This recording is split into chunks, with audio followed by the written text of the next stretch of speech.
288 लोग ट्रेन के हादसे में मर गए।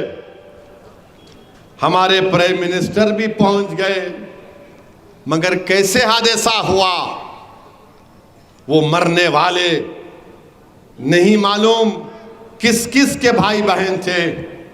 मगर हमारे वतन अजीज में जब गरीब मरता है, चाहे किसी मजहब का हो, हिंदू हो, दलित हो, आदिवासी हो, मुसलमान हो, ईसाई हो, जो गरीब मरता है तो गरीब की जान की कीमत हमारे मुल्क में नहीं है। सब मरते हैं, मगर दलित जब गरीब मरता है, मुसलमान या गरीब हिंदू मरता है, कोई उससे कोई इंसाफ नहीं होता। 2 दिन 4 दिन अखबार में न्यूज बनती है, उसके बाद कोई उस गरीब को पूछ कर नहीं देखता। आपको मालूम, आदिवासी लोग हमारे मुल्क में 70 लाख आदिवासी लोग डिस्प्लेस हो चुके हैं, कोई पुरसाने हाल नहीं।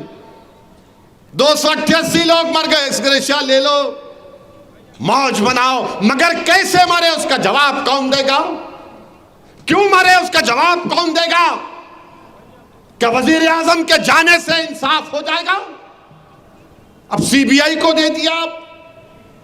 मेरे अजीज दोस्तों और बुजुर्गों, अफसोस होता है, तकलीफ होती है जब इस तरह के नजारे हम देखते हैं। 3 ट्रेन, 1 2 3 ट्रेन में टक्कर,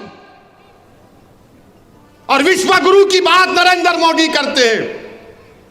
भारत सुपर पावर बन गया है, 3 ट्रेन की टक्कर को आप नहीं रोक सक रहे।